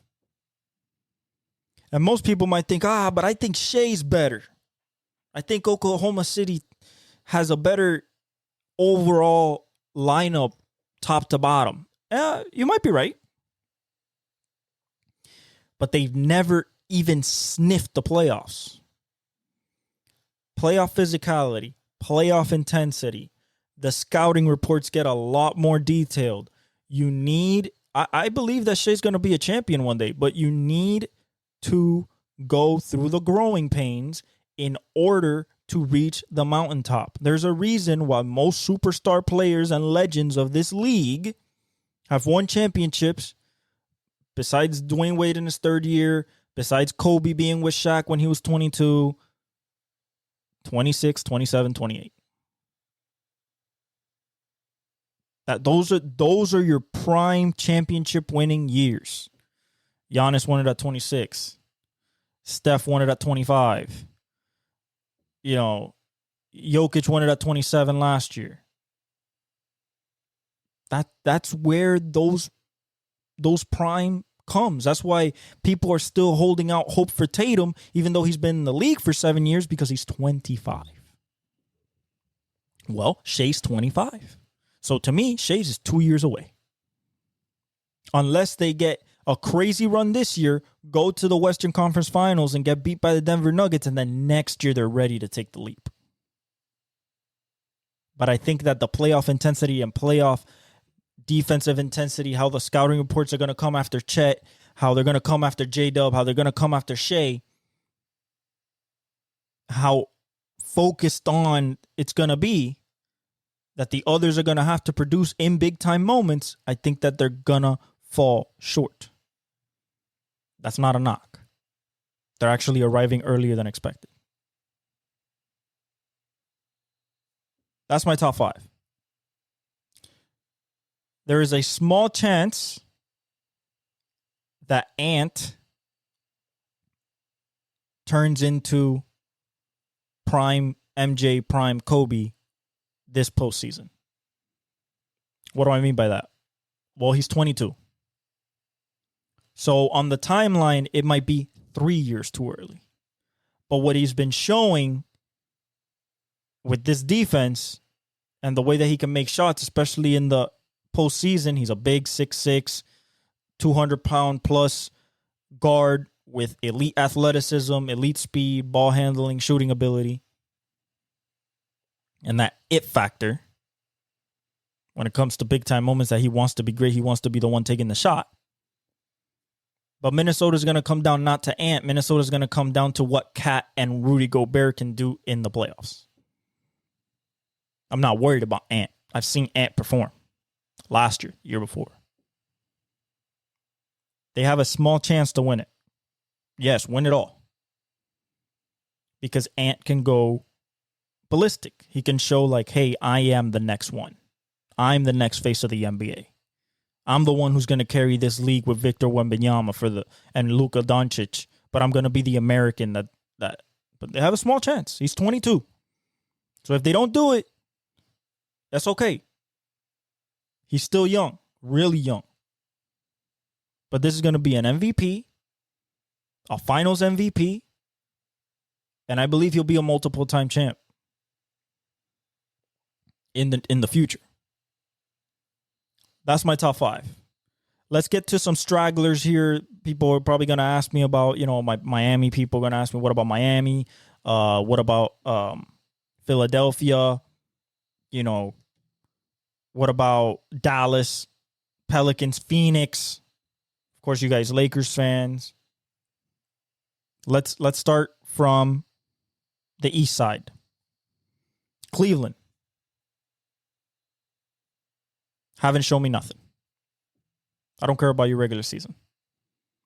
Is Evan Mobley and Jared Allen going to be stumped like they were last year? Is Darius Garland going to be stumped like they were last year with the Knicks? Is Donovan Mitchell going to be inefficient like he was last year? That's all it's going to come down to. If everybody plays up to their potential and what they've been playing this year, they can make it far. Maybe it is Boston, Cleveland in the Eastern Conference Finals.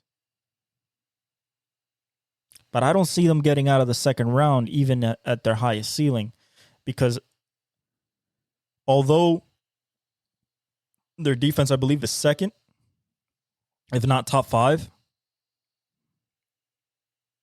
do you have enough to stop a Giannis and Dame. Do you have enough to stop a rolling Boston team?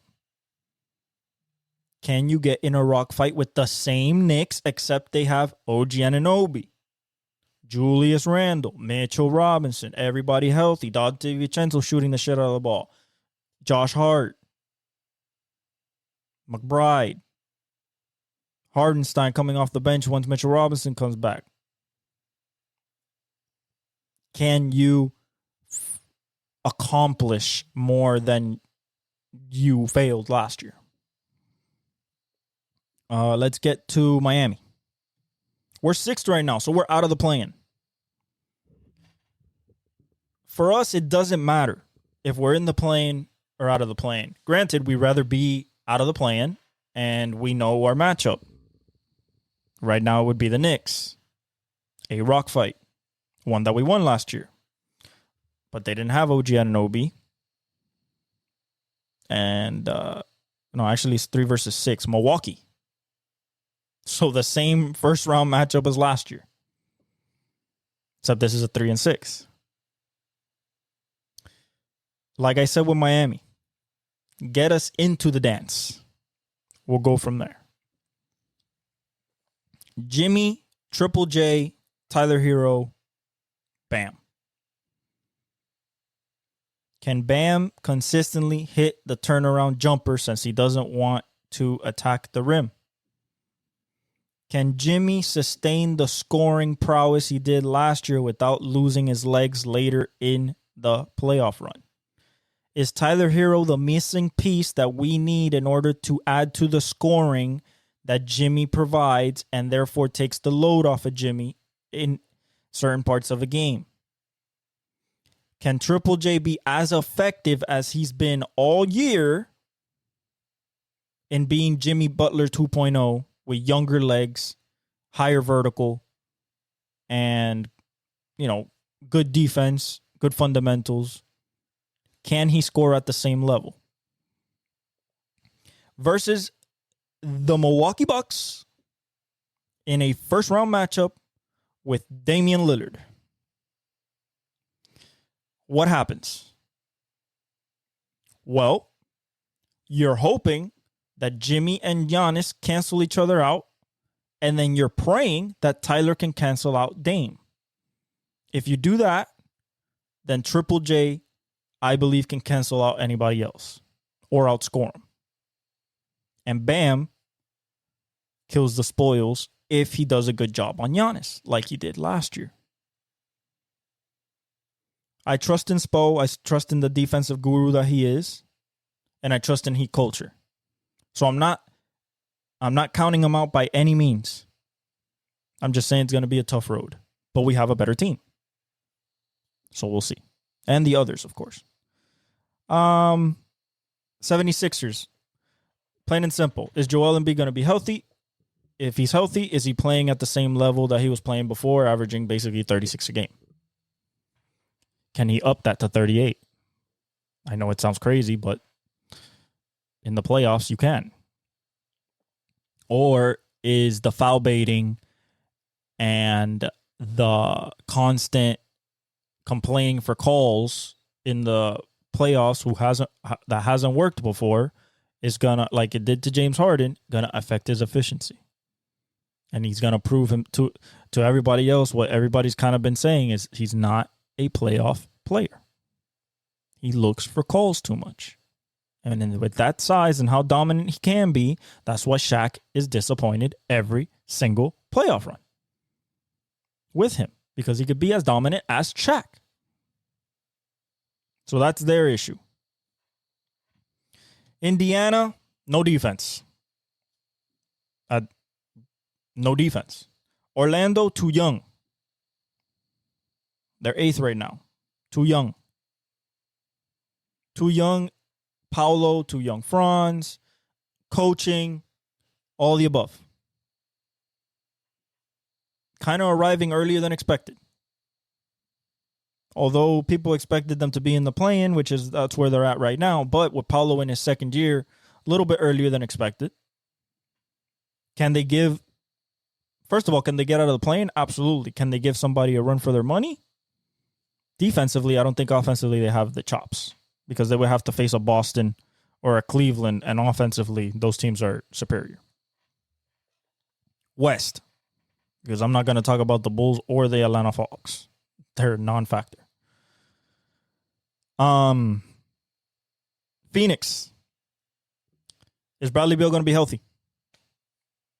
That's it. You have a incredible offense when Bradley Beal is playing alongside Booker and Kevin Durant. If Kevin Durant is playing alongside Booker and that's it, you don't have enough firepower to, because of your shortcomings on the defensive side of the ball, to be able to keep up with a Clippers, with a Denver, to some extent OKC. So that's your biggest issue. Bench depth, and the fact that if you don't have Beal, I don't see you scoring enough to what you give up, to move forward and go deep. That's your biggest question. New Orleans, Zion. That's it. Is Zion going to be 100%? Is he going to be playing at his fullest potential? And is he going to be aggressive every single time he gets the ball? I don't like passive Zion. Passive Zion is lazy Zion. I like on the ball, point Zion. That is what creates all the mismatches this team creates, because as soon as he touches the paint, they crash. And all they have is shooters spread around him. From top to bottom, shooters. Besides Larry Nance, maybe. Everybody else can shoot.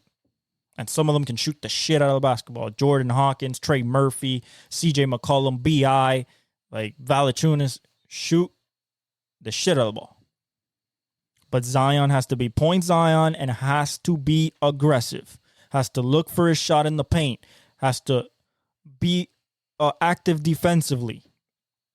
Go after loose balls. 50-50. The dirty game. Get rebounds. That's how the Pelicans can upset everybody, because there is no matchup for Zion, even for the Nuggets. Too athletic, too fast, too skilled. Denver cannot deal with him. Put Aaron Gordon on him. Put Jokic on him. Whoever you want. Too fast, too big, too strong. But if he's aggressive, then they can take that all the way to the championship. They're the dark horse. If there's a bigger, them and Dallas. We'll get to Dallas in a second. Them and Dallas are the biggest dark horses. Why? There's no matchup for Zion if he is fully Zion. If he plays to the potential that he was supposed to play at during his rookie year and his second year when he was averaging 27 on 65% true shooting, if he's that efficient, that aggressive, that much of a problem, this team is unstoppable because of B.I., because of CJ, because of Trey Murphy, Valanciunas. There is no way to stop, because you either stop Zion and put every single resource you got into stopping Zion, then you're going to get 40 from B.I., 30 from CJ. Trey Murphy's going to drop 6 threes. If they play Jordan Hawkins, he could drop 6 threes. So there's a problem there. Their defense has to be better, especially at the end of the stretch of games, but they have the defensive personnel in order to lock down the perimeter. And Valanciunas is a decent rim protector. That's why they're a dark horse to win the I'm talking about dark horse. Okay, the dark horse. Like if we saw it from out of nowhere, but it can happen, Zion and the Pelicans. The other dark horse is Dallas. Oh, but their defense has never been there, and their size. Yeah, but then now they got Daniel Gafford, P.J. Washington. They have good front line size in Derek Lively, P.J. Washington, Daniel Gafford. P.J. can hit the 3. Derek Lively and Daniel Gafford are 2 of the best alley-oop threats in the league and pick and roll. And at the end of the day, if you're talking about a rock fight, who else do you want than Luka and Kyrie? The 2 best clutch scorers in the league this year. Kyrie's been for a while, but Luka, is just stepping more into his own 34 a game, unstoppable, almost a triple-double, true shooting. I mean, everything and anything he can do for you. Their defense is better now that Gafford is there and PJ Washington's there. Their interior defense is better. That's another dark horse. There is no stopping Luka. There is no stopping Kyrie.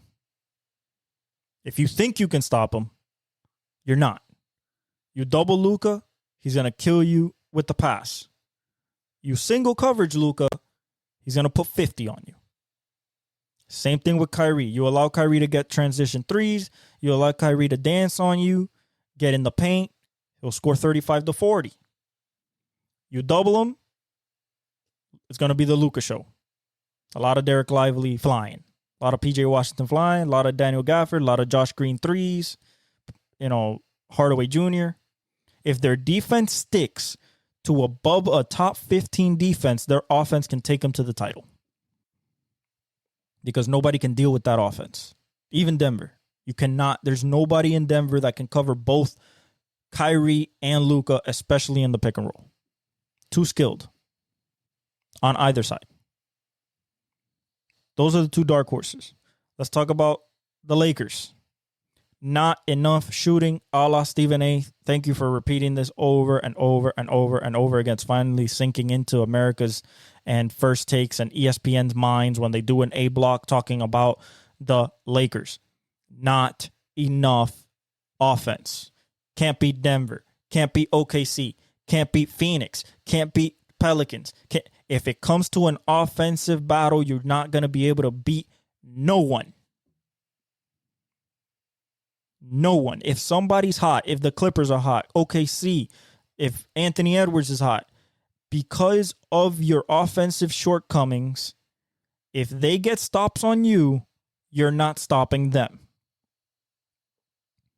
And the reason I say that is because, you have, Anthony Davis and LeBron James and everything. Yeah, but what if multiple people are cooking? What if Chet and J-Dub and Shea's cooking? What if Kawhi, PG, and James Harden are cooking? What if Jamal, MPJ, and Jokic is cooking? What are you going to do when Luka, Kyrie, and Tim Hardaway Jr. are cooking? Nothing, because you have nothing on the other side to help you return the favor. LeBron can give you 25 and be exhausted. Anthony Davis can give you 30 and 10 and you still lose. Look at your record. You've been healthy all year. That's what you are.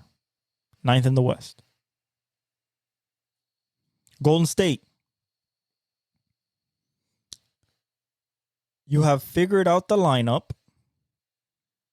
However, your size is going to be the problem against Denver, OKC, Clippers, and Minnesota. You could take the Phoenix Suns. You could take the Lakers because they don't know how they can't shoot. You could take Sacramento. New Orleans is tough for anybody. But Minnesota, OKC, Denver, and the Clippers are a very, very tough matchup for you guys because of the interior size. Zubac is larger than Draymond Green and Looney. So is Gobert. So is Kat. So is Chet. So that's the tough part about Golden State. All they want to do is get in the dance. They're 10th right now, half a game back of 9. 3.5 games back of, actually 4 games back of the 6th spot held by New Orleans right now.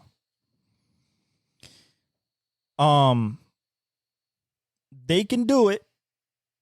Now, Draymond says that they have a team to win the championship, and although I do believe it, as outlandish as it seems, just because Steph Curry can be that dude in a series, most people put him at a second round exit.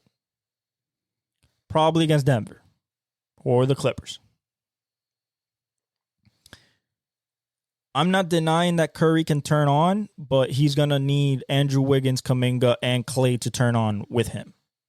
with a little sprinkle of Pajinski, Trace Jackson Davis, Draymond Green, and some genius from Steve Kerr and some luck. So I'm not saying they're going to win the championship. Do they have a shot? Absolutely. You got Steph Curry. Do I see it? No. If they do it, would I be surprised? Yes and no.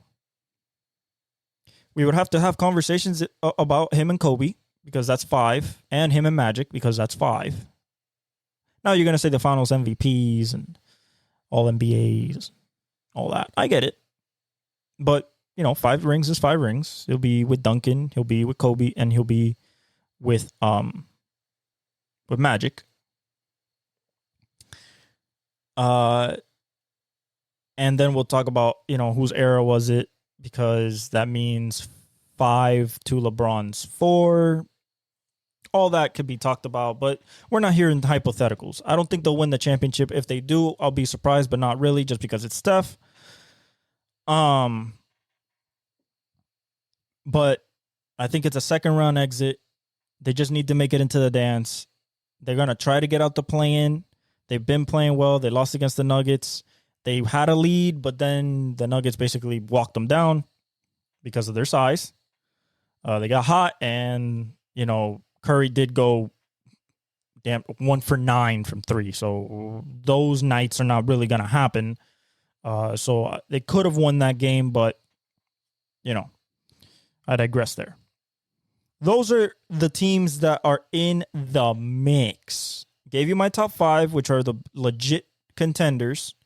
Miami is in their own field, because until we get to the playoffs, we don't know, although we expect good, solid, above average to high tier playoff play.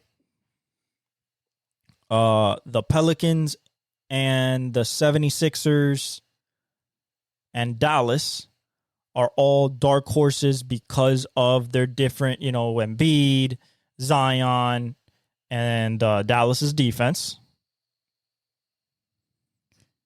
And then you have the wish upon a times, which is Cleveland, Indiana. And I'm not even going to put Orlando in there. The wish upon a times. Then you have the guys that you have to give respect to, which is the Lakers and Golden State. We didn't talk about Sacramento. The thing about Sacramento is they still don't have interior sides. It's only Sabonis. De'Aaron Fox is great. Malik Monk is great. Keegan Murray's great. So is Harrison Barnes. But I don't think they can keep up with the Nuggets. I don't think they can keep up with the Clippers. I don't even think they can keep up with a Timberwolves or OKC. I just don't think that they have the proper personnel to deal with those people. They're a really good team, but right now there's really good teams all over the West. A couple little things here and there that I wanted to touch on before we get out of here.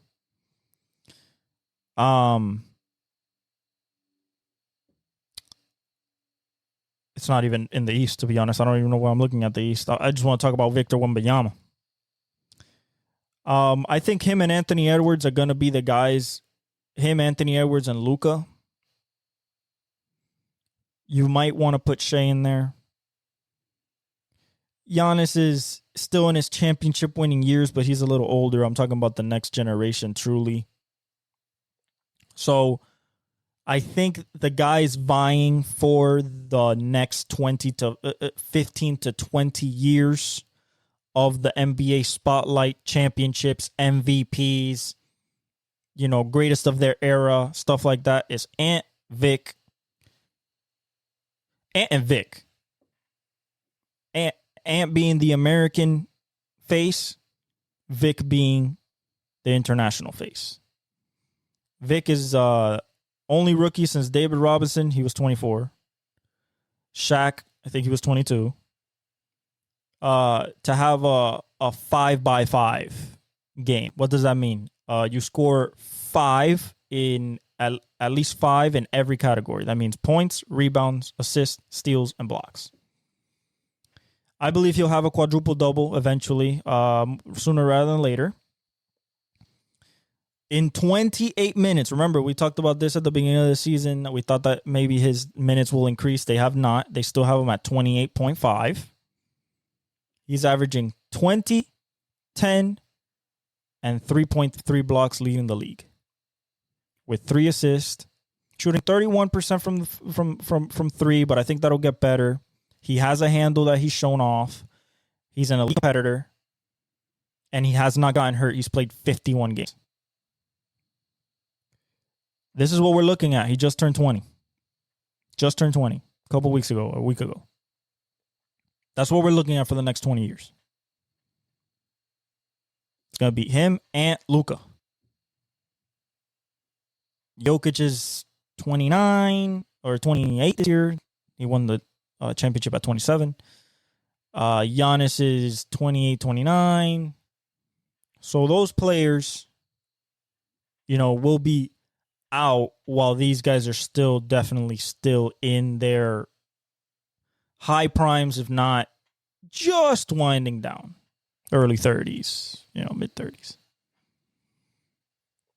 I think that's going to be the next, unless Cooper Flag, or Bronny James, or Bryce, like Keon Anthony come in and start dominating. But I think it's going to be Ant, Luka, Vic. Shea's 25. So is Jason Tatum. I think that is too. I think that's a little bit too old. I'm not saying Shea won't get a championship. I'm not saying Tatum won't get a championship. I'm just saying that if we're talking about next few years, we're talking about MVPs, Defensive Player of the Years, All NBAs, All-Star team starters, all the things that you need for a Hall of Fame resume, playoff appearances, playoff, rivalries and everything. I see Ant, Luka, Vic, and if he stays healthy, Zion. There's nobody in the East, in my humble opinion. There's not that caliber of player in the Eastern Conference. Unfortunately. Kind of like the NFC and the AFC. When you look at the talent pool of what is on each conference, you're like, damn, there's a difference. But yeah, Scoot, I wish they would just play him more. I guess he's hurt. Shaedon Sharp hasn't played in, I think, over 2 months. I wish Portland would just run out there with their young lineup. I wish Houston would run out there with their young lineup. They're still starting Fred VanVleet, Derek Brooks, Jalen Smith. Like, at least move Jalen Smith to the bench and bring Cam Whitmore. Utah is finally starting Keontae George. Finally, thank God. They're starting with Colin Sexton. And I like what I see, but Vic is going to win the Rookie of the Year. Him and Chet is a conversation, but 20, 10, 3.3 blocks, leading the league in blocks, 28 minutes a game. I mean, although it's a losing, the Rookie of the Year has never been about winning. It's been mostly about stats, and 20 and 10. Yeah, that's tough to deny as a 19-year-old. So I think Vic is going to win the Rookie of the Year. And as for the MVP, I got Jokic right now. I wish I could say Shea. Possibly Shea if they get the number 1 seed. But right now, Jokic is 3rd in the West, and he's the most impactful guy on the court. So, he just dropped 32, 16, and 16 against the Warriors. Nuts. Yeah, he's just unstoppable. He's the best player in the league right now. And I think he's going to win his 3rd MVP. I would like Shea to win it just because he is averaging 31 and he's 2nd in the West. And I think he deserves it, if not Luka. But Luka's 8th in the West right now. So unless he gets into that top 6, if not the top 5, I don't see Luka getting. He might be 2nd, he might be 3rd. I don't want to hear Tatum. He's averaging 27. He's not even close to, the team, whether it's biased over the finals and the Eastern Conference Finals and all that. He's just not that type of player in anybody's eyes. But I think Jokic is the MVP. That is episode 85 of El Exec Talk with Alvarez. I love you guys. Thank you for all the support. Like, subscribe, hit the notification bell. Follow me on all my socials. Links are in the description. I love you guys. God bless. and I'll see you on Thursday. Leave you with the outro.